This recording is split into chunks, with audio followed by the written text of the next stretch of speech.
Welcome to Bass Fishing Dive Bar. I am Adam Hinkle, one of your hosts. I'm from San Diego, California. And Curt? Yeah, my name's Curt Demerath. I'm from a small town called Shackton, Wisconsin. All right. And finally doing this, episode 1. We've been planning on this thing for months, and not being tech guys, it's been a little bit of a journey for 2-3 months trying to figure out how cameras and software and all that stuff works, but we finally figured out a way to make this thing happen. We could do a whole podcast just on what we bought that doesn't work. Dude. I can't tell you how many Amazon returns I've had to do because of this thing, and I still got 2 more in the house I got to send off. I still got to go through all mine. Mine are sitting all in a box in the closet going, well, let's make sure I don't come across something that doesn't work yet, that I have to go back to this old cable or different or this or that. We should have hired somebody to do it, man. But yeah, we started talking about this, I don't know, 3 months ago or something like that. And we were sitting on the phone one night for 2-3 hours. The conversations between you and I are never short. No, never. And it all started one night. Usually when you call me, I'm getting ready to go to bed because of the time difference. And you're up late. And I think I ignored like 3 of your calls in a row, and phone rang, and I looked at the wife and said, I better get this one.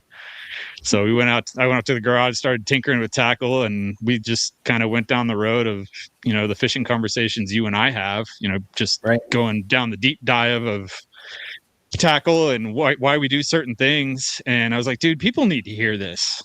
People need to hear these conversations. And that's how this got started. Yeah. And for me, I miss the conversations. I used to have those conversations a lot, right? On a daily basis. A lot. A daily basis. Yeah. With people from all over the country. And yeah. So. Yeah. Things get busy. Yeah. Things change, but we're back to talking almost every day again, pretty much. Yeah. Yeah. At least every other day. Yeah. At least you have some decent travel time. That you got some free time now. Yeah, true. I do have a lot of windshield time where we can talk. No, thank the Lord for Bluetooth and vehicles that you can talk hands free, right? Yeah. So we got a lot of fishing experience between the two of us that we can share with everybody. Tell us a little bit about how you got started and your fishing journey in the industry. I just got started. My dad fished a little bit.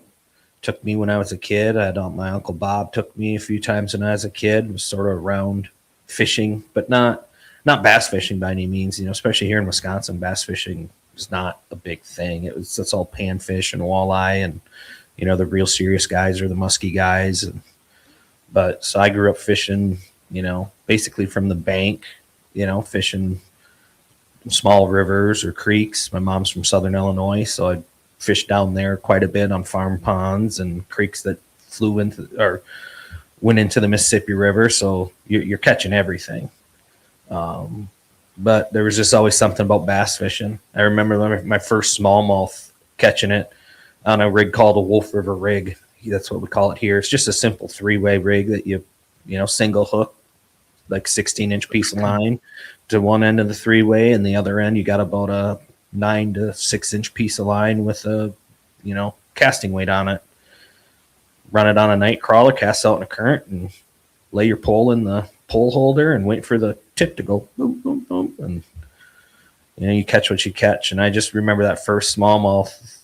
I felt like it was jumping up out of the water, above my head. I was probably 8 or 9, and after that it was bass fishing on TV, find out about Bassmaster magazine, get that Bassin magazine. You go into the tackle shops. They used to have, the little rack on the end cap that had all the different, there was Bassin and Bassmaster, and, In Fisherman up here was really big. They always had a couple bass articles in each publication. And then just watching guys like Hank Parker was my favorite growing up, watching him on TV. I just, he always fished like structure. He's fishing what looked like a river a lot of the time, throwing a spinner bait or dragging a worm and that type of stuff. And, just sort of rolled from there into flipping and pitching and becoming a big fan of Denny Brower when I was younger and watching him win a classic and reading his books. And, then when I was 16 years old, I got the opportunity to work in for a pretty big, outdoor retailer at the time, Gander Mountain, especially up here. A lot of people may remember it was Gander Outdoors for a while, but they went through a couple different times of financial trouble and aren't around anymore. And I've been working in to some extent in the fishing and hunting industry ever since. Nice. You want to talk about your business? Well, we can get to that in a little bit. All right. Knowing your story, your story is a little bit different than mine. You grew up in a family that were bass fishermen. Yeah. I didn't really have that. But my dad's boss was an avid bass angler and helped start, one of the oldest clubs in the state of Wisconsin here. He was from Arkansas. And, those were the baits that were always he made his own baits. So he had a couple jigs he had given my dad, a couple spinner baits, and it was always those baits or Rapalas that in dad's tackle box, those are the ones I'd gravitate to once I got older and started to realize, like, I don't have to throw this night crawler out there on a Wolf River rig. I can fish something and feel the bite. Still to this day, like, that's what I love about bass fishing is feeling the bite. I think why I'm such, a fan of flipping. It's so toe to toe. You put the bait in there, present it right, and feel that thump, which, so I was pretty young the first time I built a jig with, the guy's name was King Farr. He's passed now, but, I don't even know how old I was. I was young. It was before I got really into bass fishing, and at the time I was starting to make some crappie jigs with my dad and stuff like that. Just pour the lead head, powder paint them. But King showed me how to sort of do some of that stuff, but he also showed me how to tie a do it mold casting jig or sparky head type jig with a rubber skirt on it. And I bet you I was 8. I was pretty young. But yeah, after getting into it, started working at Gander Mountain, joined the local bass club at 16. Back then that was sort of a big to-do to have happen. When I got hired at Gander Mountain, I was one of the first employees they ever hired that was under the age of 16, or excuse me, under the age of 18. Just because of the firearms and everything, they were always, you got to be 18. So I couldn't work in a gun department, but they had just started hiring like fishing associates and clothing associates that were under 18. Getting in a club, it was sort of the same way back then. There wasn't high school, there wasn't middle school, there wasn't any of that stuff back then. We're talking pre-2000. Which I think that's one thing that me and you sort of bond on, is that you've been doing this since 13 or 14 years old and fishing and experiencing clubs, that type of stuff. But about started fishing like the local, what we call opens. Most people just call the, local team tournament trails type of stuff, and some of the individual stuff when I was 18, 19. And, at some point in time, I had an idea and I was making a lot of bass jigs, and that turned into a company some of you guys are probably familiar with, Dirty Jigs. So I'm the founder of Dirty Jigs Tackle. I sold that business now almost 3.5 years ago. And I mean, that was obviously a primary focus basically for 20 years of my life, so I was in day out talking about bass fishing, and that was the funnest part, getting to talk to everybody across the country. It's great hearing about, that people like your product, and sometimes people, they challenge you to make better product or a product that does something different. But just the way people fish around the country and hearing that type of stuff and those stories, and the excitement about just fishing, that's the real fun part about it. Absolutely. I would talk so many times about rods, reels, line, crankbaiting, spinner baits, any of that type of stuff, because it's so fun to talk about fishing, right? Well, and that's how you and I built such a strong friendship. Right. Is when you were when you started Dirty Jigs Tackle, not too long after you started Dirty Jigs Tackle, because of Matt hooked us up. Mhm. Yep. And I mean, how many hours did we spend on the phone talking fishing? So many. Fishing two completely different sides of the country, but so many, relations between the two, them being bass. Right.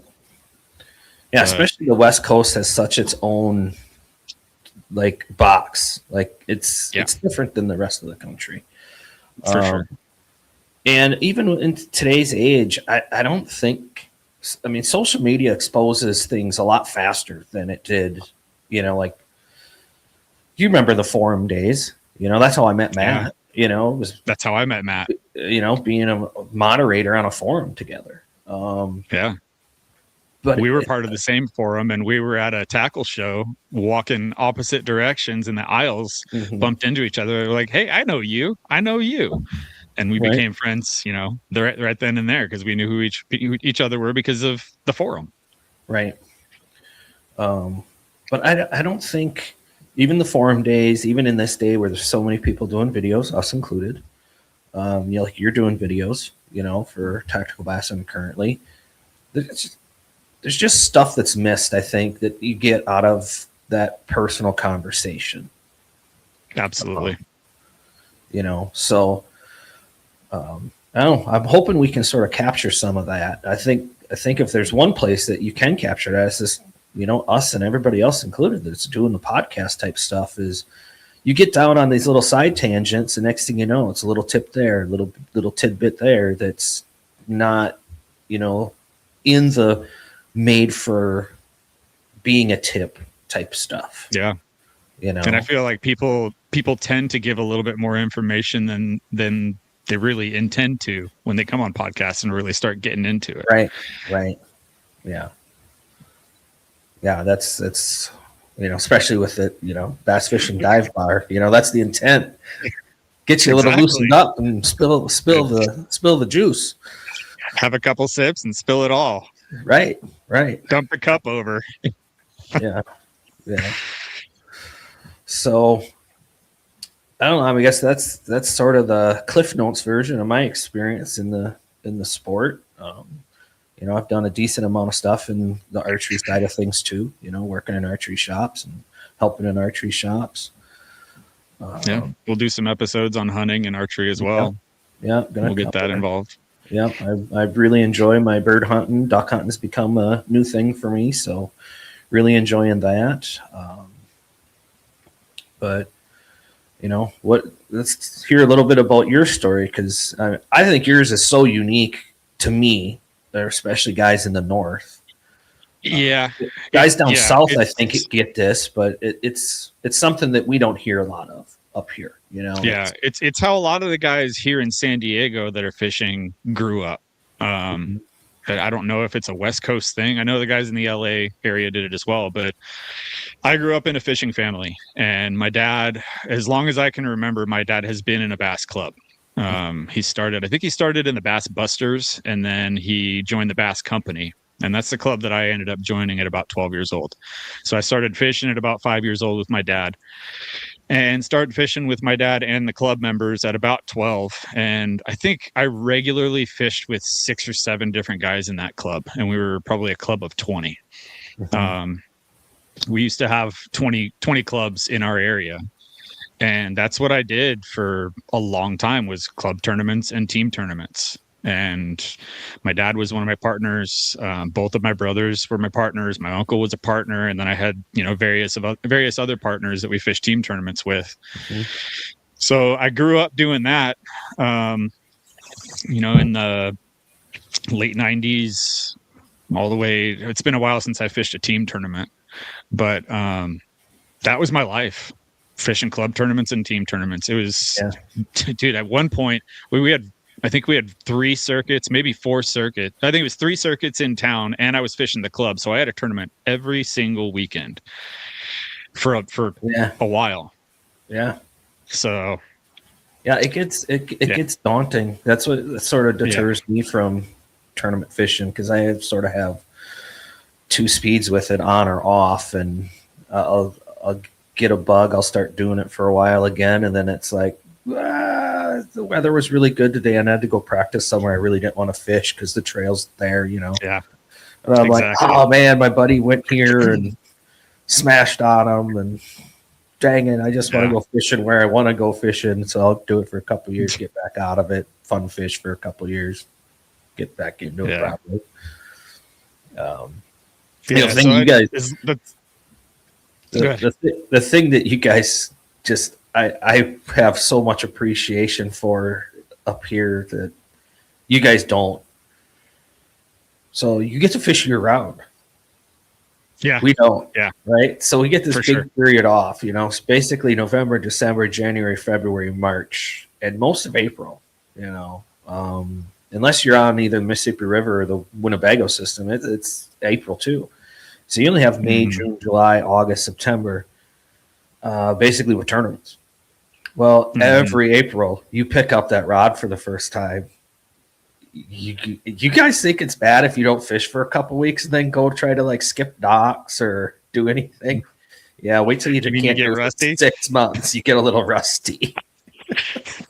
Yeah, it's not. There's not a lot of rust here. It's the physical side of it too. It's not just the actual action of it. It's also the first day of the year that you end up spending all day with a spinning rod in your hand. You get the big knot in your back. Yeah.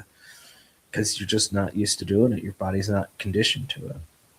So, it's also why I think it's tough as a northern angler to get, and not as tough as it used to be because of the knowledge and the way it gets spread around. But, I think that's why historically in the north, it's been hard to get traction on the pro side of things because your learning curve's just stunted by lack of open water fishing options. But yeah, so that's kind of how I grew up fishing, just fishing club stuff. Talking about my dad, I'll throw a picture of my dad up here real quick. That's him with a 13-pounder out of one of our lakes. That fish was over 30 inch. I think it was almost 33 inches long. Our biologist, he was, dude, giant. That's a long, large mouth bass. Dude, our biologist, Larry Bottroff, who was here for as long as I could remember. I think he retired probably 10 years ago. But he was there at the dock when my dad brought that thing to the scales in a club tournament one day, and he said it was the longest fish that he had ever recorded. But, I mean, you can see, I'll bring it back up. You can see how skinny the thing was. Yeah. I mean, it was a rail, and it was 13 pounds. So that thing had world record potential at one point. Yeah, right. Because that lake, that thing put out a 20-pounder at one point, and that was one of the only lakes in the world, really, that put out a 20-pounder without trout in it. But... yeah, you just assume that all of your lakes out there, right? It's just California trout eaters, all the big fish, all the big fish lakes, trout. You just sort of, that's what's ingrained into you as a not Western guy. That's a huge part of it. It's a huge part of it. Right. But no, not all of them. So that lake especially, that there's something in the water there that grows giants without it. But so yeah, I fish club tournaments and team tournaments, and as the big bait scene kind of got started, I wouldn't say that I was in the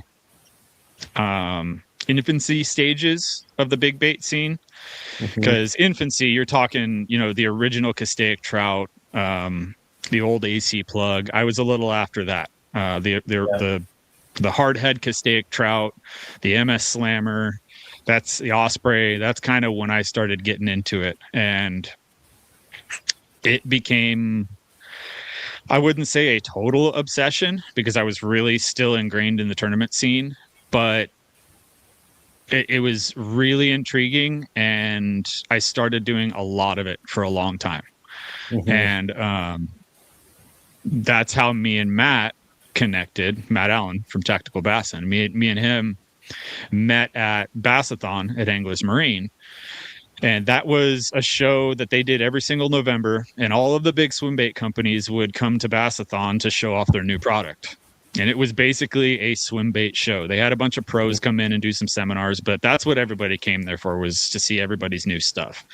Right. So me and Matt bonded over that.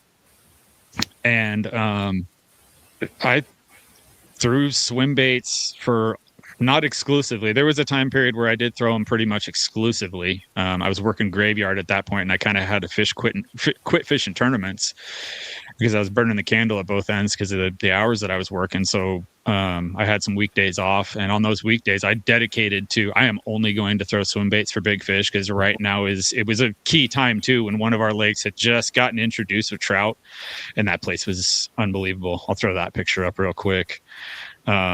That's from what I understand, that limit was the only 40-pound limit to ever come out of that lake. And I confirmed that with a couple old timers just in the last couple of days, because I've always had a feeling that it was the only 40-pound bag. But I asked them, I said, back in the 70s and 80s when we first started getting Florida strain bass in our lakes, I know there were huge limits coming out of our lakes, but do you ever remember a 40-pound bag coming out of El Cap? And they're like, no, absolutely not. They never had that average, of quality fish. Yeah. So I can pretty safely say that's probably the only 40-pound bag. And so when I really started throwing swim baits, the Huddleston was a big deal. When that thing first came out, this fish here, I caught that on the Huddleston. I was 19. So it must have been 2004, probably 2004. That was a 16 and a quarter. That's my personal best. And it's really faded out over recent years. We're not getting the trout stocks that we used to. They're still catching big fish, but we don't have that world record potential here anymore. Yeah. I was just going to ask, short answer version, not, probably a future podcast conversation, but how much potential is there for stuff like that anymore, especially in SoCal? Like world record? Or almost not even that, those teeners, not a 12. Yeah. 13 They're plus. still here. The potential is not high like it used to be. If you're going to catch teeners here, you are really, really working for it. If you're going to catch a double digit here these days, you're really, really working for it. Yeah. But for various reasons, we have a lake at San Vicente that used to be, there was pushing, there was 16, 17s every single year pulled out of there, and they had 20 pounders swimming around in that place. And they closed it for 8 years to rebuild the dam. When they opened it back up, the place was unbelievable. But biggest fish you'd catch out of there was like 5-6 pounds. We went through like 80 fish, or no, it was more than 80 fish there was over 100 fish between the three of us in the boat that day. That when they first opened it up, we were there on opening day, and we never caught a fish over 5. And I heard the same story from so many different people. And now that place was chock full of shad. There's not I don't want to say there's not a single shad in that place, but there's almost no shad at all anymore. You're right. And a big fish of a tournament's 3 pounds. Wow.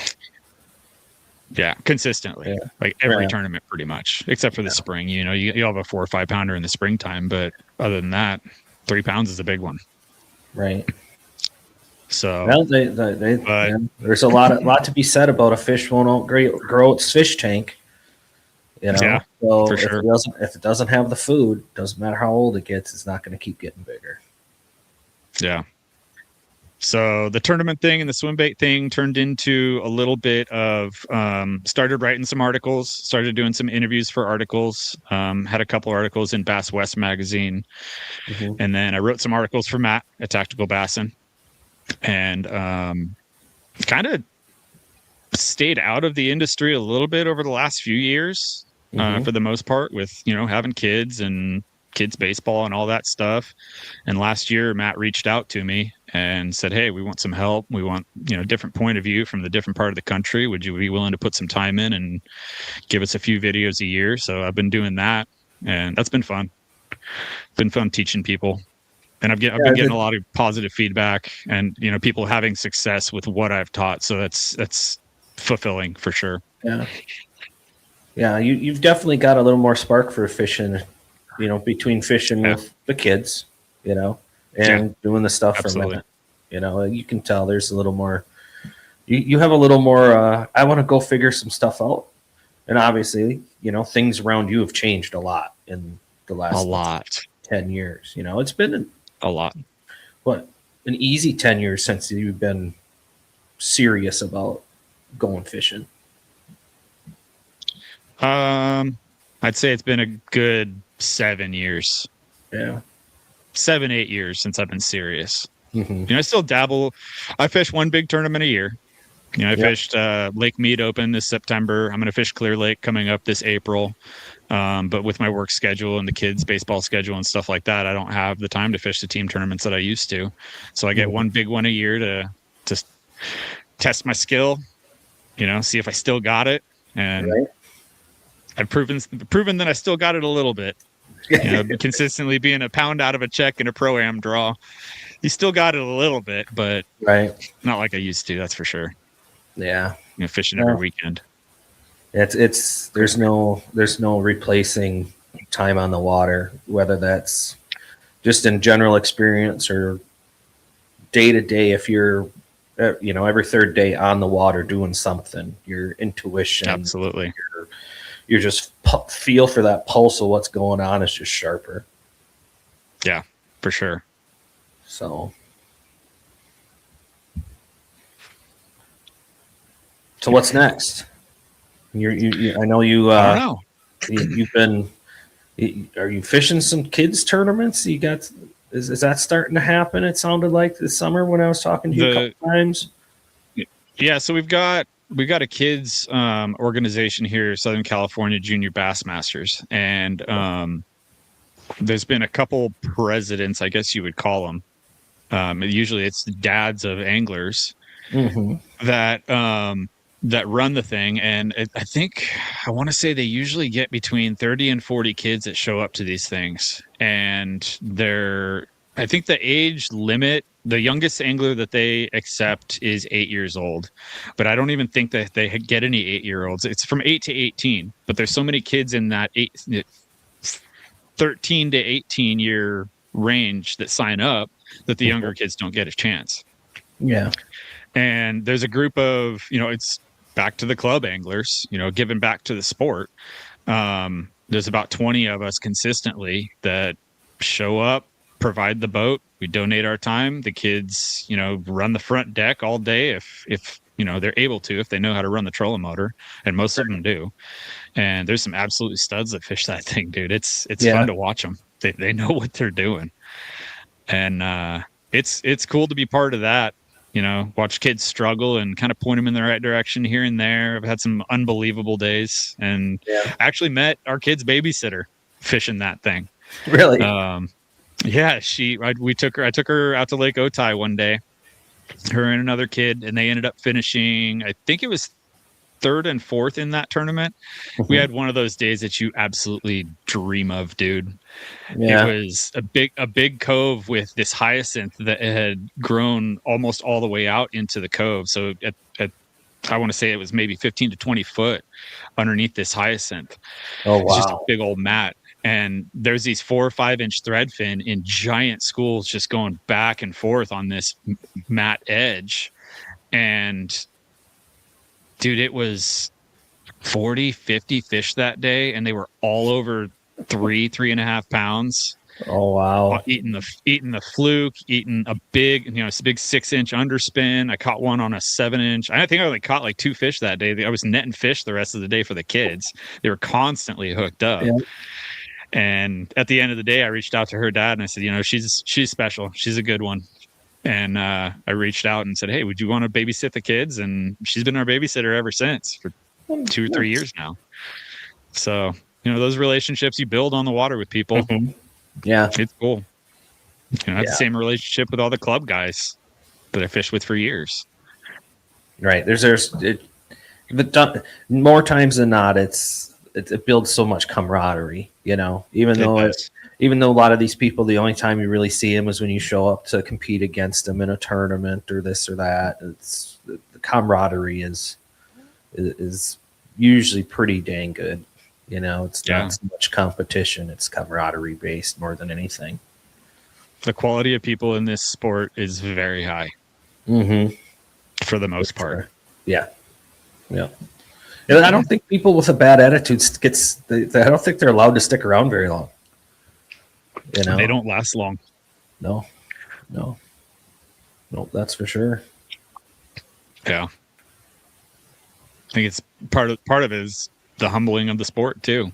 Yeah, yeah. You know, I've been When you're not, humbled on the water more often than I haven't. yeah, it's for sure. It's for sure.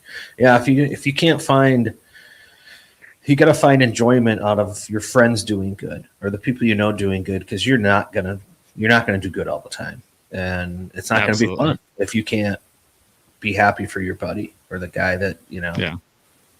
It is what it is. So Yeah. yeah, it can get pretty struggling, you know, mentally, and because everybody goes through a bad year, you know. A couple years ago, I had just a terrible year. Like it just seemed like every time I turned around, I should have turned left, not right, and you know, it's just Then throw in there all the, as you know, electrical problems, boat problems, motor problems, this that. You know, you get pretty beat up with the pocketbook too. You know. Yeah. So I want to go back to Dirty Jigs Tackle. okay. And your experience in the industry with that. What made you start it? I was really out of the hunting fishing thing for a while, from a work standpoint, and I was building large diameter log houses, which I really enjoyed. Like it's unique, right? Like not everybody does that stuff. No. You know, it's especially like doing railings and stuff like that. You know, trying to make stuff that looks like it grew there, but physically it was gonna like. My dad worked construction most of his life. I saw what that did to his body over the years. You know, coming from a small town where a lot of people were self-employed and, you know, working in the trades and seeing what happens to people's bodies, I'm like, running a chainsaw for the most part all day. You know, it's like, my body isn't gonna handle this. You know, I mean, I've got potential joint issues, you know, through hereditary on both sides of my family. I'm just like, and I've been making jigs for myself for a while. Made, you know, got some guys out of the bass club, some guys I knew that were, you know, hey, can you make me some? Can you do this? Can you do that? You know, yeah, sure, I can make you up something, because everybody's got an idea what they want, you know, different than the next guy, you know, or different than they can buy in the store, but not everybody wants to go buy the stuff, you know, to be able to do it. And I don't know. It sort of sat with me for a couple months. Like I was actually having, like, I'd wake up in the middle of the night having dreamt that I started it. And I finally it was like September, October, and here in the winter, you know, you're not doing that much stuff construction outside. You know, it's cold. It's a lot of guys are just laid off. You know, they don't even work during, you know, November, December, January, February. So, like San Diego. No, definitely not like San Diego. You poor guys got to work year round. All year. All year. All 365 is a good work day. So yeah, it's just, you know, I was young. Like I can always go back to the trades, you know. You know, unfortunately working in fishing retail, you know, or archery retail, that's not a very lucrative career. So, you know, that was sort of the option. It's like, try while you're young. Always got something to fall back on. And boy, it didn't. I mean, within the first 3 months of launching, you know, the first website, it was like, okay, holy cow, you know, how's this working? But I was really lucky. Guy that I fished with a lot, like the guy that I fished with primarily at that time in my life, was going to school for IT, and he really liked, web design. So he was taking a class. So it's like, he's taken a class on web design, and he's the type of guy when it came to computers, like he dug in, so it was the class plus, like he was keeping up with all the tags you had to have in the code for Google at the time and how you needed to do this. So, starting from basically nothing, we were sort of ahead of the curve on that, which allowed people to find it. I want to say that first 3-4 years, if you typed in custom bass jig, like Dirty Jigs wasn't very big, but it was like the number 1, 2, or 3 all the time. Return on that search engine. So, you can't beat that. I mean, that's the best thing you got for marketing. Yeah. Somebody, and I don't know. I think it was just the timing was right. At that time, I think we were seeing a lot of new companies come up in the industry. A lot of, we had went through, I think you saw through the 80s and 90s, all these companies come up. And then there was the consolidation of brands, so like, I'm sure you remember like Spiderwire, Strand, Berkeley, Maxima Line, P Line was sort of a late comer in the 90s. Mm-hmm. Fluorocarbon wasn't a thing. Spiderwire and Fireline were about the only, braid or superline stuff. Yeah. Well, now, how many of those brands are now under the same umbrella? I know. Half of them. So I think that was sort of going on with like the jig brands, the hard bait brands. You had Pradco, Berkeley. I think there was another. I hate to use the word conglomerate, but a group of brands that was, and there wasn't a lot of, how do I want to say it? There wasn't a lot of diversity.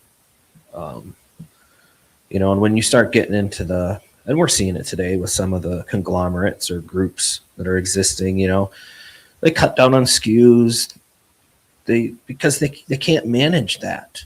You can't manage 10 brands with 1,000 SKUs or 1,000 unique items. It's a financial slippery slope. It only takes a bad year or two of sales for the industry, not particularly to your brand, but for the industry. And too many SKUs will bury a brand. And the bigger you are, I think everybody starts to get a little more, they're worried about the accounting of it, which I can't blame them. I mean, there's times where I had to discontinue stuff just to discontinue it because it's like you just can't. You want to, but the 5 you sell a year, you just can't. It's like sometimes you got to draw lines in the sand. Mm-hmm. But Dirty Jigs was unique. Reaction Innovations was unique. Trying to think of who else. Some of the other, I was close around the same time that Sunline really started getting pushed hard. Shortly, wasn't that far behind, the Lucky Craft stuff and Mega Bass. There was such an influx of new brands in the industry, but not really any new jig brands at that time, but it was starting. That was kind of the heyday. That was kind of the heyday of all this new stuff coming out. A lot of innovation. Yes. Me and you talked about that a bunch, that there was so much innovation. I think, the internet, Yeah. For us back then, got around quick. We had forums. Things moved fast.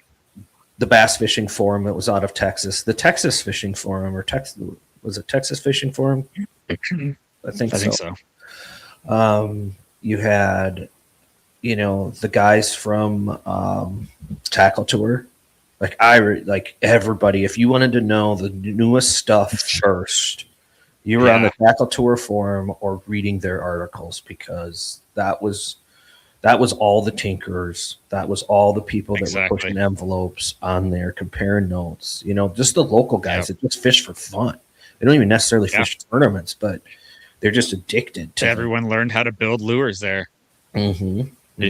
Anything you wanted to know, it was on there. Yeah, what rods to throw, what this did best, because especially back then, I mean, you think of how many rods are out there. I mean, that was shortly after, I'd say like 2005 to 2010. Look at the rod brands and what happened there. Like, I really think them 2000s, like, there was so much stuff and so many people that got into the industry that are still doing stuff today, that is affecting the industry.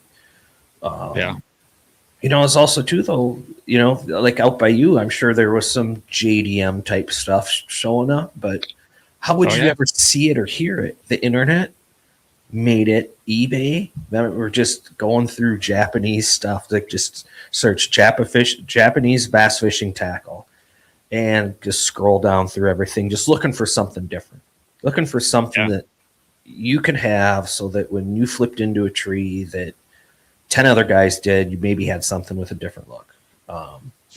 See, my older brother used to go to the Asian stores and get the Japanese tackle magazines and all the new Megabass stuff. You'd flip through that thing and find baits, that you didn't really, for the JDM stuff, you didn't really know what to search for online.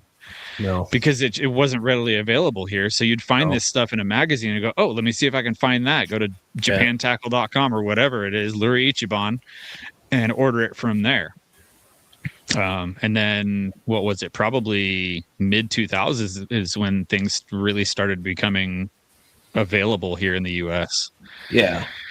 I think at that time, it wasn't just, I think the whole fishing community was a breath of fresh air got breathed into it with, the internet, because the internet, people, had been so competitive and so just, there's this line, there's this glass ceiling, and everybody's trying to do these tiny little things. But then when the internet came around, the young Gen Xers, old millennials, like, we know how to use this stuff.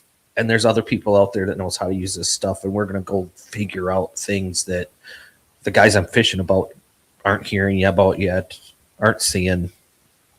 So I think that's for sure. How tight all that competition was. I mean, I think you're going to see another resurgence here because forward-facing sonar, again, sort of. What are we seeing? We're seeing, groups of brands again. We're seeing that.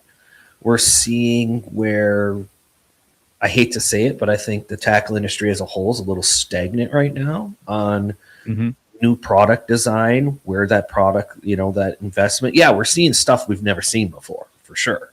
Yeah. But it's like the last couple of years, it's fuzzy dice, jig heads and minnows. We're not seeing a bunch of new crankbaits. We're not seeing, it's not what I'm used to. Right. But I'm used to the iCasts of the early to mid 2000s. Right. Where it was just everybody had new crankbaits, new spinner baits, new line, new reels, new everything. And right now it's a new category would show up and you're like, what is this? Right. This doesn't fit into anything. Oh, I remember suspending jerk baits that just make your head hurt. Like, how am I going to use this to smash on them? Like, because you're going to. And now you look at it and it's like 10 fuzzy dice at ICAST this year. I know. I don't know what to do here. I know. But, I think everybody has gotten so proficient with anything they want to be proficient with. You look at whether it's Matt and Tim at Tactical Bassin and their influence on the information and how that spreads, or it's just, the reels on Facebook from a pro angler or someone just so loves fishing. You don't have to be a professional angler to be a really good crankbait fisherman. I don't think that matters. I know a lot of people that don't have the tournament results to say, oh, you're a great fisherman.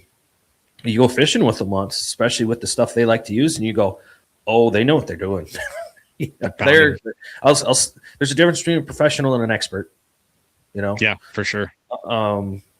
But I don't know. I think we're going to see that pretty soon. I think in the next couple of years, there's going to be some, and it might seem some of the times like people are just throwing stuff against the wall, but I think we're getting to that point where everything's sort of plateauing and everything's going to be just sort of level. I think like the things like the Quakey and the fuzzy dice and everything is sort of pushing that too. Like that's why guys are trying to, I can't throw a Ned rig all the time. Everybody can't throw a Ned rig all the time. And guys are starting to find different ways to fish for the per se the same fish. But it's going to go back the other way. And I think, why is the crankbait bite not what it once was? I remember when, Kentucky Lake crankbait bite was something like you had dreams about to go down there and do that anywhere on the Tennessee River. And you just don't hear about it like you used to. I think that stuff's going to come back to some extent. It might not be throwing a crankbait on that pattern, but at some point in time, I'm already seeing it here. Right. They'll get conditioned, because so many people go out and shake a minnow. Maybe you're going to have to start throwing a jig at them and have them follow it to the bottom, and then fish them off bottom once you get their attention. And the jig and a minnow will be, just a meat and potatoes bait, right? For sure. But when it starts getting tough and everybody can do the same thing real easy, that's when you start, in my opinion, I've seen it a couple times in history, that's when you really start to see people pushing limits, thinking outside the box, doing things to create. You'll start seeing separations. Yes, for sure. Yeah. Like the biggest, I want to say, growing up here, the biggest thing that stood out to me in that regard was, when the JDM stuff did start hitting here, guys like Brent Ayler, Aaron Martins, Brett Height, that's what those guys grew up in. They grew up in that time frame of all that new stuff coming over, and they started to take advantage of it. And those guys dominated for a long time. And, you see where they're at now. Yeah, it's so crazy how level the playing field is now. You hear all the time these young kids, forward-facing sonar. That's why they're so good. Well, you don't just get good overnight at forward-facing sonar, right? No. I mean, we both use it. I don't like using it because that's not how I like to fish. I mean, I don't like to I don't even consider myself good at it. Yeah, I'm definitely not good at it. But even the days that I am good at it, I still don't. It's not my jam. It's just. But same. You have to put your time in. I don't care if it's flipping a jig. I don't care if it's forward-facing sonar. I don't care if it's an A rig. If you want to be very proficient with something, you've got to put, seat time in the boat. Yep. Time on water has got to happen. But you take a guy like me or you. We have, I would say, me and you started fishing very young. You started with the tournaments and your exposure into tournaments way younger than most, even guys that I know down south. Most guys I know don't really like bass fishing is just a fun hobby. It's not serious until maybe into their 20s. That's most of the guys I know. That's when they're like, I'm not in college anymore. I'm not in high school playing sports. I still have that competitive drive. I got that, chomping at the bit to, do something competitive. That's where a lot of people get into the tournament bass fishing. And the tournament bass fishing breeds, I think, a more drive to catch more fish, catch more bigger fish. It drives that mentality. Well, so we're 40, right? I'm 44. You're 40. 40. So we're 20 years removed from that time frame, right? Yeah. A kid that's 30 who's been exposed to middle school tournaments, he's been doing it for almost 20 years as well. Yeah. So you wonder why some of these young anglers are so good. Well, they started younger. The maturity that comes with fishing multiple tournaments is something you can't teach. You have to sort of do it. I mean, I know kids that are graduated from college now, that by the time they went to college fishing, they had fished more tournaments than I had ever had. And it's definitely all over the country. You know, they go to national championships and this. They're on Lake of the Ozarks, Kentucky Lake. I mean, some of these kids are. I'm calling them to be like, "Hey, I'm going down south. I'm going to visit some dealers. I'm going to tow the boat. Weren't you guys down there last year at this time of year? You know, where did you guys fish?" They're like 15. You know, I'm calling them because I know them. Like, you're a northern guy. Where did you fish? Because I want to go. Yeah. You know, I'm going to understand his, explanation of things probably better than the southern guy. That's why these young anglers are so accelerated. Yeah, and by the time they are 30, they still have that drive because you don't have the life responsibilities, for the most part, that you do when in your 40s with kids and all that. You still have that drive at 30 years old with that experience, and you have the want to be good, to be dominant. When you start getting up in age a little bit, you start losing that a little bit. Well, yeah, just day on the lake's a little. It doesn't matter as much. Other things matter more. Yeah, paying my bills matters more. Or I'm out there thinking about the kids, or thinking about work, or thinking about doing this or that. It's day on the lake and it's a little rough and the wind's blowing, and I should go out there because I should learn what the fish are doing on that day. Probably gonna be a little sore back the next day. It's going to be too rough. I ain't going. I'll go golf. I think that's why you're seeing the dominance that you do with the young kids now. Yeah, because a combination of the two. Yeah, they have the mental experience of from our generation, a 35-year-old. Exactly. But with all the experience of the internet. When we started, you had two sources. Someone you hoped that didn't lie to you, right? Right? Yes. We've all been there. Oh, I caught him doing and you this. Learn not to believe anything. And you learn not to believe anything, right? Yeah, don't believe anybody. Fishermen are liars. There's a reason that stereotype's out there, right? So you hoped someone didn't lie to you, or you had whatever TV shows were on TV and Bassmaster magazine. Everybody had the same tiniest little bit of information. And new information moved really slow. Now new information moves, in a second. It's all over the place. Yep. Everyone knows it. Everybody can know it, right? The only thing I learned, that has stayed the same is you got to be careful who you trust. 100%. Not everybody is going to give you the honest truth. I call 3 people, maybe 2 people here in San Diego, and you and Matt. Pretty much, you're the 4 guys. So, but I'll say a little bit about hang on. Go ahead. I'll say this though, because I don't want people, especially if some young kids are watching this and they're like, "Well, everybody's going to lie to me." I think the biggest thing, and you were with me for one of these things. I have a good friend of mine, Kyle, that I don't know what it is. If he tells me a bite, he tells me a pattern, he tells me like, "Oh, line this tree up and that tree up." When I get to that spot, it's like I know exactly what he told me before he even told me. Like, I get it. I make the cast. I catch fish.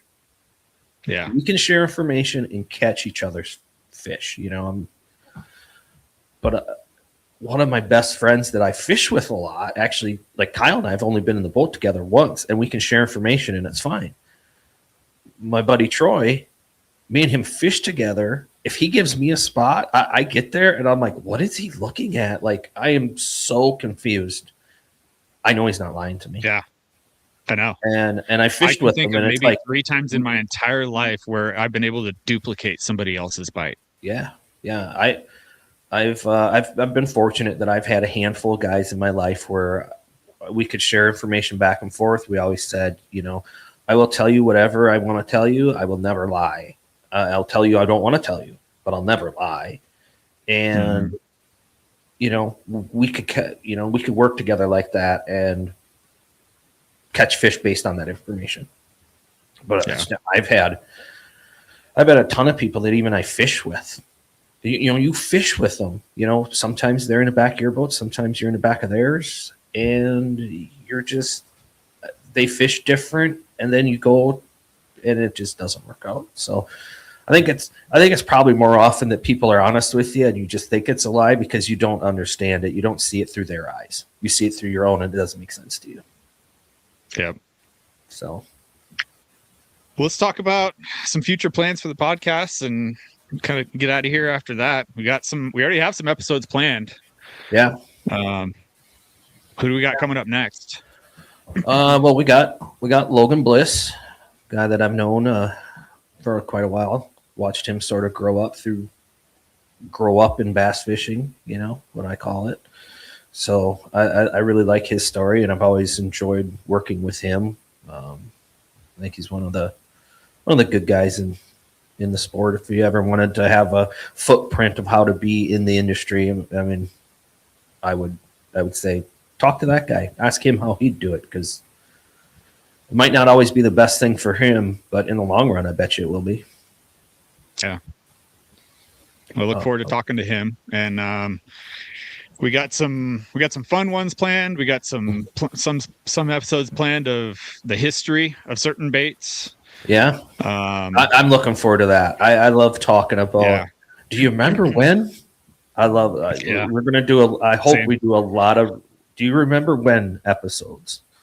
Absolutely. 100%. I want to do a whole episode that is just me and you sharing some little things that we do as an angler that we've always done that we think makes a difference. Yeah. Like there's little things that I do that I take someone that's never fished with me for the first time, and they look at me like, "Why do you do that?" And I explain it to them. Like, well, that's genius. I don't know. Yeah, when I talked about the conversations that you earlier in this episode, when I talked about the conversations that you and I have on the phone, which sparked the whole idea of this podcast, that's exactly what I was talking about. Yeah, people that's those conversations. The little stuff. I mean, my biggest one is me, the way I peg a sinker. And I didn't invent it. But people look at me and think I invented it, and it's like, no, this is how we used to do it 25 years ago. Yeah. I'm just too lazy to change. But I think there's a good reason not to do it with a bobber stop and do it with, skirt material. But that's for another episode. I'm sure we're going to do an episode that's a little more about the history of dirty jigs. I'm sure you're not going to let me get out of doing that. No. Yeah. We'll do the deep dive on that one. Yeah. Maybe about some specific jigs. And then, none that you use. We're not going to talk about any of the ones you used. Or I hope there's a couple people, or at least one in particular. I hope we can get him on here to talk about how he made me feel like an idiot. I think we can get him on and created a jig, about that for sure. Whole jig genre. I think he'd take pride in that episode. I know. I keep baiting him with that. I will fall on my sword and admit that I was wrong and dumb about it. So hoping that gets him to loosen up and come do the show. Yeah. And hopefully in the very near future, we have a very controversial topic. Yeah. Some never before heard stories about maybe the biggest scandal of all in bass fishing, possibly. But we'll reveal that one later on. No spoilers. Yeah, that's just controversy. That's all I'm going to say. I think too. I mean, I don't think you're as big on this as I am, but I want to see it too. Especially from having worked in the industry. I want to get some people on. I'm fortunate because I did do what I did, and some of these podcasts may not be the greatest, but I want people to understand, what does the industry do? And how does the industry actually help the sport? Because it is important. Between excise Absolutely. tax and archery, you got the Archery Trade Association. Fishing, you have the American Sport Fishing Association. The ASA. The group. Just simply like groups that run ICAST.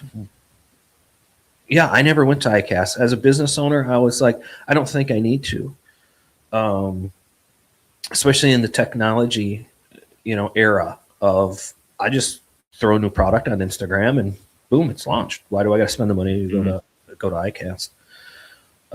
There's people that can tell you why and tell you why we need ICAST. Now, whether that changes and evolves with the change in technology, but I think it's important that the people in the sport understand the industry's involvement. You see it in hunting too, like Ducks Unlimited matters, right? Absolutely. Bass Angler Sportsman Society, that's a term that I like to use a lot that people don't understand. You usually look at me like, what? Nowadays, well, that's BASS, Bass Angler Sportsman Society. What are they doing? What are they continuing to do? Just like what's Ducks Unlimited do,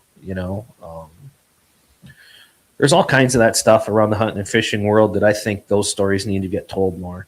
We need to hear more about that. Because if you don't hear about it, if you don't understand what they're doing, how can you recruit more anglers and hunters into those organizations to, further better the future? Mm-hmm. So yeah, I'm going to find my way on a soapbox now and then about that stuff. Yep. No. What else do you want to talk about? More often than not.